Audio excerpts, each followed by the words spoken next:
Nós vamos respirar bem profundamente. Não. Inspirando, segurando e soltando.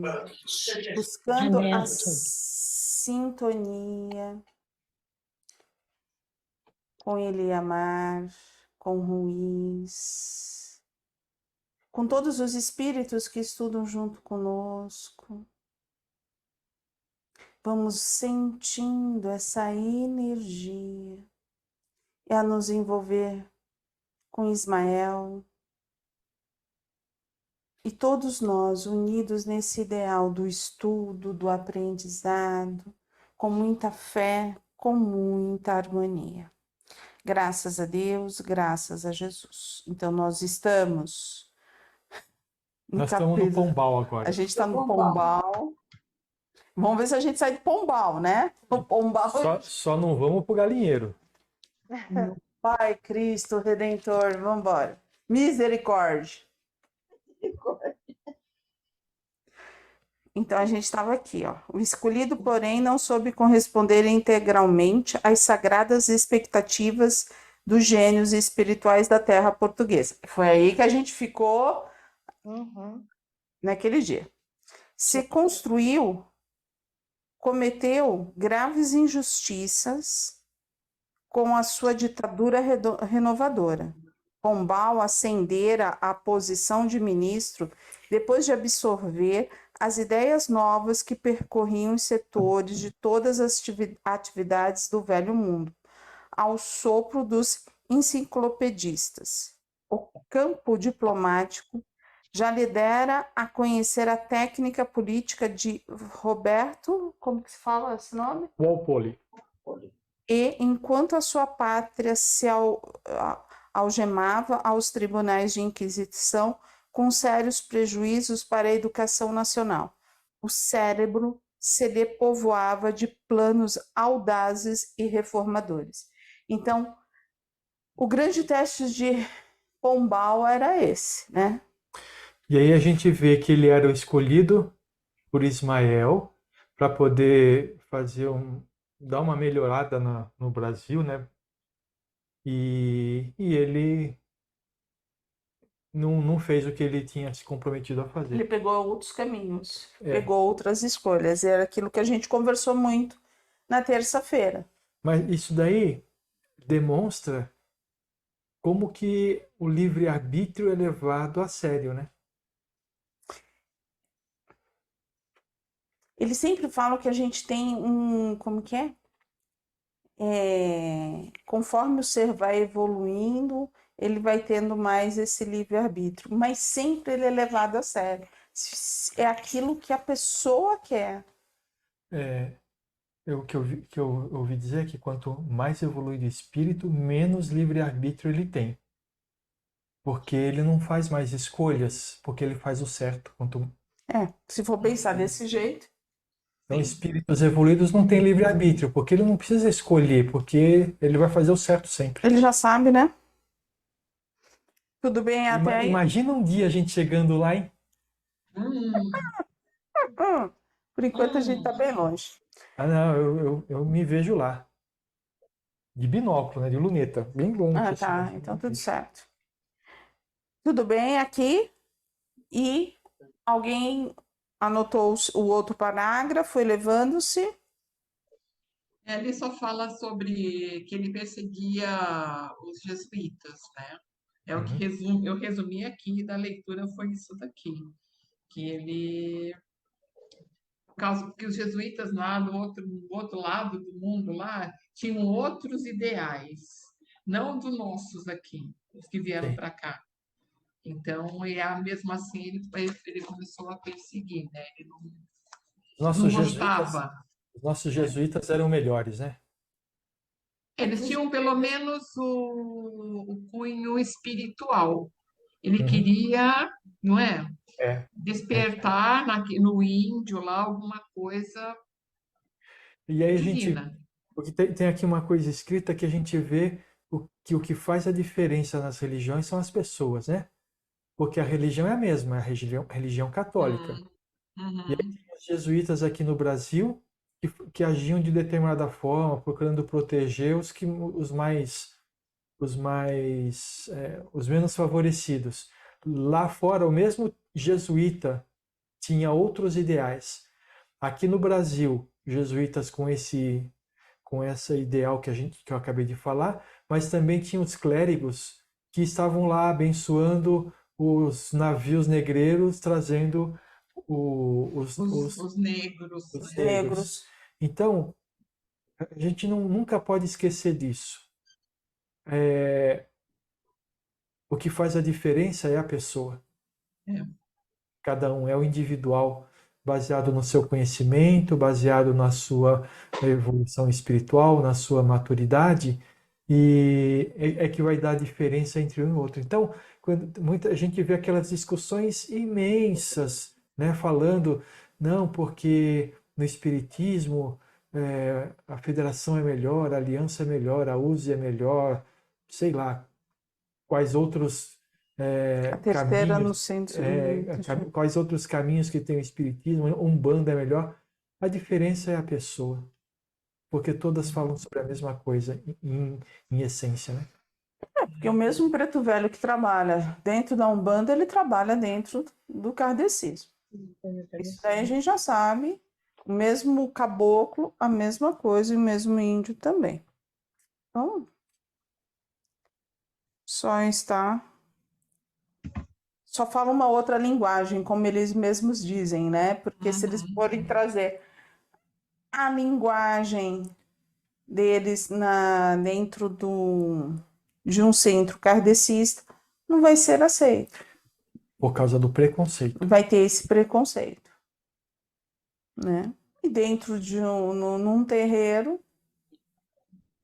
tá tudo certo. Ou um centro, não precisa estar num terreiro em si, mas dentro de uma casa, onde um centro de Umbanda, ele vai poder falar da forma que ele se sentir melhor. Se você chama a pessoa de médium, ou de cavalo, ou de qualquer outra denominação em qualquer lugar, a, a, a habilidade é a mesma, né? Não muda. Só que cada um chama de uma forma diferente e aí surgem os preconceitos. É. Por que será, né, que a gente tem esse preconceito, né? Ego. Ego? É Porque ninguém quer interessante. admitir que o caminho do outro também é bom.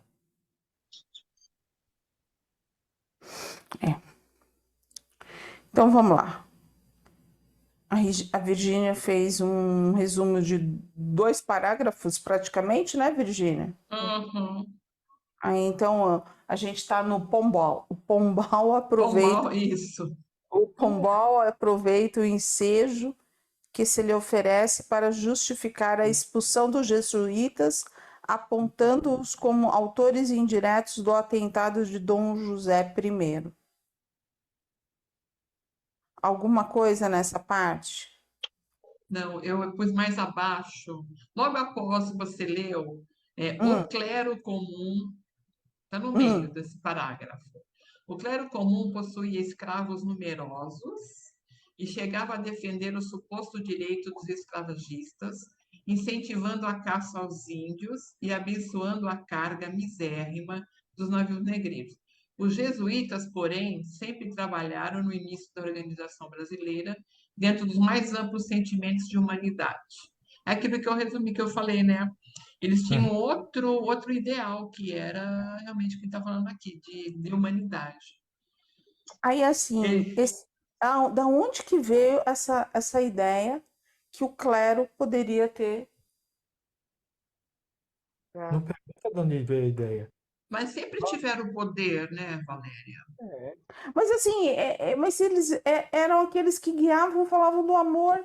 Não, de- não, não, não, não. Não No falavam. Brasil, né? Não, não, não. Lá não. Os clérigos não. Eles não falavam de amor. Eles estavam lá para exercer o poder. Sim, era o Os poder. jesuítas A igreja falavam do amor. sempre teve o poder há muito tempo. Mas os jesuítas, sim, eles estavam lá em amor. Sim, é umas coisas que assim, né, é tentar juntar, né, aquilo que assim, a Igreja Católica, vamos dizer assim, o primeiro Papa foi Pedro, né, e aí, da onde que se perdeu, onde que deturpou tanto? Papa foi Pedro, mas nem, Pedro foi Papa, mas nem sabia que tinha sido Papa. Não. É. É. Tanto que ele Agora, foi, ele nunca quis, Pedro, como que é? Quando ele foi morto, ele falou assim que não seria morto daquela forma, pediu para virar de cabeça para baixo, ele não pediu nada vezes nada. Agora eu falei assim, é umas deturpações que é difícil, né? agora aí a gente chega à conclusão mesmo de que é o ser humano. É. Porque naquele parágrafo anterior, do Pombal, que ele, para justificar a expulsão dos jesuítas, ele apontou os autores, apontou os jesuítas como autores indiretos do atentado e Dom José I, blá, blá, blá, blá. O negócio é o seguinte, vocês leram Paulo Estevam, né? No final, o Nero põe fogo, não tem nada a ver com isso daqui, eu estou falando do ser humano, né? Ele pôs fogo em Roma, mas ele não quis admitir que foi ele, lógico. E aí ele colocou a culpa em quem? Nos cristãos. Então, o ser humano, ele sempre, ele faz as coisas, mas ele não quer assumir aquilo que faz, por uma questão de orgulho, não sei o quê. Mas aqui aconteceu a mesma coisa, o Pombal. Ele não quis assumir o que ele fez e ele achou que os jesuítas e culpou os jesuítas. Quer dizer, o ser humano não cresce, né? Na Nós não- realidade, isso que você falou foi o tema do acolhimento de amor de ontem, né? E você jogar, projetar a culpa sobre os outros, né? Porque você tem aquilo dentro de si, entendeu? Verdade. Mas na realidade, pelo que eu entendi aqui, o Pombal, ele jogou a culpa no jesuíta porque ele quis utilizar um fato para poder expulsar os jesuítas, porque ele não gostava dos jesuítas. É, Sim, aí justificar, né, o liberou ato também dele. a consciência dele. Oi? Ele liberou também, quis liberar a consciência dele, no Uhum. sentido das das atitudes que ele estava tomando em relação aos jesuítas. Pode ser, pode Quer ser. dizer, é muito chato isso, né? A gente se vê quanta coisa já faz ou já fez, em vez de assumir aquilo que faz, a gente acaba colocando a culpa no outro, porque eu não gosto do outro, eu quero eu quero sair bem na fita, né? Eu quero ficar bem. Ninguém precisa falar de mim. Foram os jesuítas. Então, Ou aí foram- a gente tá falando de 1600 e Não, pouco. 1700. Já estamos em 1600. O que mudou? O ano. Calendário O só. século, Mudou o século. O Mudou o RG, século. o RG. mudou até o milênio. Mas, Mudou até o século, É. exatamente. mas assim, a gente está vendo aqui uma série de coisas acontecendo e a gente fala, nossa, como podia fazer aquilo? Mas a gente, em menor escala, também faz a mesma A gente coisa, né? faz, exatamente. É. Sem É. perceber, muitas vezes, tá? Mas faz. Verdade. Veja, É o ser pensa. humano, né? E a gente precisa aprender com isso. A gente está vendo os erros, né, ou as coisas que estão acontecendo aqui. A gente precisa voltar isso tudo para nós, porque senão a gente vai ficar olhando o outro lá, né? E nós aqui na mesma. Então a gente precisa olhar se a gente não faz esse tipo de coisa para querer conquistar aquilo que a gente acha que é É certo. verdade. Verdade. E você sabe que agora, para a gente continuar a leitura, eu vejo que assim, existe um grupo de pessoas que nem Pombal foi lá e culpou os jesuítas. Eu vejo pessoas encarnadas hoje em dia que estão esperando alguém, algum grupo, algum salvador, algum herói vir salvar de tudo que está acontecendo. Esperaram isso de Jesus também. Não, eu tô falando, tá todo mundo sentadinho, bonitinho, esperando para que apareça alguém, seja lá de onde for, para que possa transformar tudo que nós estamos vivendo. Então, todos esses problemas. Aqui, ó, foi lá, matou, ó, eu tenho a desculpa. Hoje, o que eu quero dizer, assim, tentar ser mais clara, tem muitas pessoas que estão sentadinhas, conversando, reclamando, questionando, mas esperando um salvador, alguém que venha do espaço, alguém que venha da onde que for para salvar e começar a fazer a transformação. As pessoas ainda não clicaram que são elas que vão fazer a transformação, entendeu? Não, Depende mas de cada um, né? Depende de cada um fazer alguma coisinha para começar a melhorar, né? quando não existe a crença de que no momento do juízo final, Deus vai estar lá para salvar os eleitos, tem gente que já se acha eleito e está sentado esperando, né? Mesmo porque a gente está lendo, está ouvindo dizer, e mesmo nesse livro aqui já falou, que não é da noite para o dia que aqui vai se tornar, que o Brasil vai se tornar, ou que nós vamos passar por um mundo de De regeneração. regeneração, que o Brasil vai ser pátria. Mas não depende do Brasil, isso depende de nós. Depende das Não é, pessoas. não é ninguém de fora ou do plano espiritual que vem para. Não. O Somos Brasil, nós que fizemos a.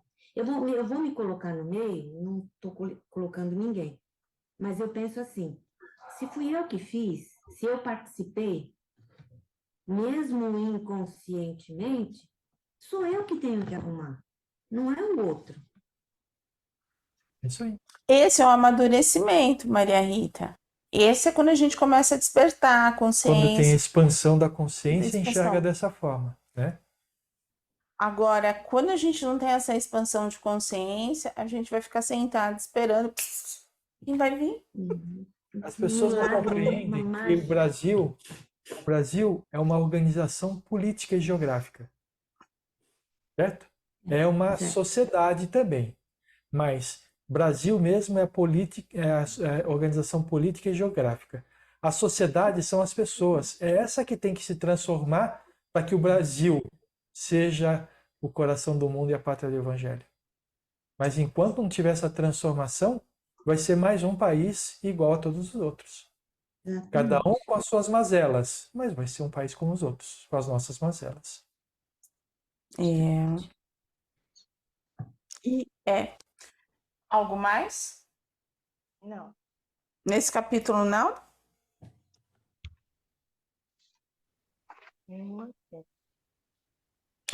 Só tem aqui aquela novamente os espíritos foram pedir para Ismael uma intervenção porque as coisas estavam erradas e novamente ele fala: irmãos, diz ele, muitas vezes os próprios espíritos que escolhemos para determinados labores terrestres não resistem à sedução do dinheiro e da autoridade.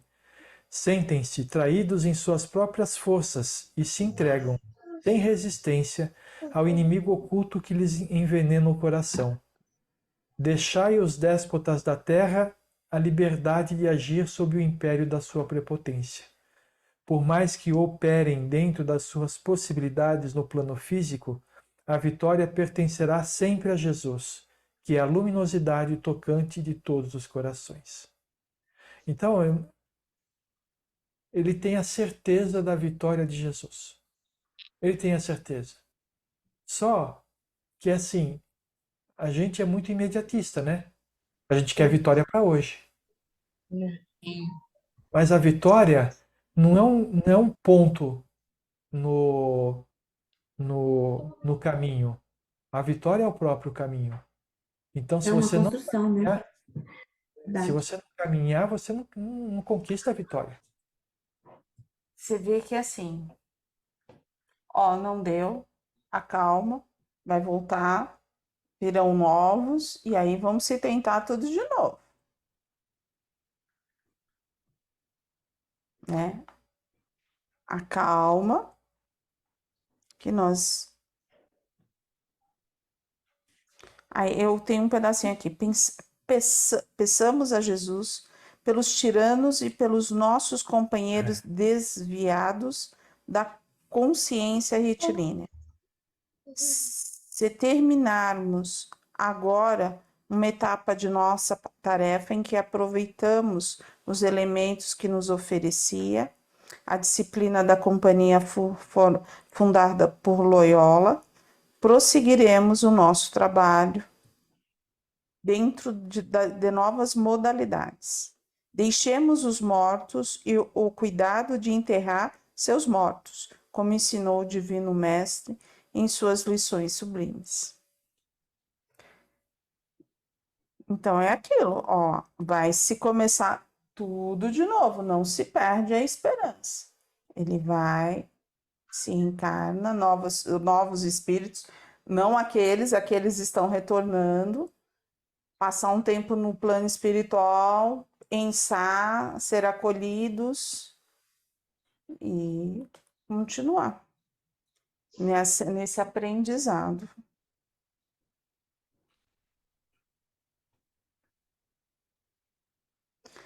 Algo mais? Não. Ó, a Leda é uma das que mais pergunta isso. A gente não lembra, a gente não tem resquício. Você vê Pombal, que no final ele sabia. Quando está chegando ali o tempo dele na Terra. Né? Quando o Marquês de Pombal conheceu o silêncio, a lição do abandono e do ouvido dos homens, no dia que agonizava Dom João I, cardeal de Lisboa, Dom João Cosme da Cunha, que devia ao famoso ministro da altura da sua posição eclesiástica, lhe declara no aposento do moribundo: Vossa Excelência, já nada mais tem aqui fazer, testemunhando-lhe venenosa ingratidão. Daí a algum tempo, subindo ao trono, Dona Maria I destituía o marquês de todas as suas funções do reino, banindo-o da corte após o remoroso processo em que se procurou fundamentar a sua condenação. Retirando-se da vila de Pombal, desprendeu-se do mundo em 1782, humilhado e esquecido, sobre o jugo dos mais pungentes desgostos. Então, quando eu falei da Leda, ó, a lei de ação e reação, né? Ele retornou, e na hora do seu desencarne nesse sentido. Foi ele que buscou tudo isso. Não foi ninguém, a gente não pode dizer. E hoje em dia, a lei de ação e reação tá mais rápida do que um bumerangue. A gente pensou, Tá voltando. tá voltando. Tá voltando. Que tal a gente parar aqui? Falta 5 minutos, a gente vai entrar nesse capítulo. É Inconfidência Videira, né? A gente já vai entrar.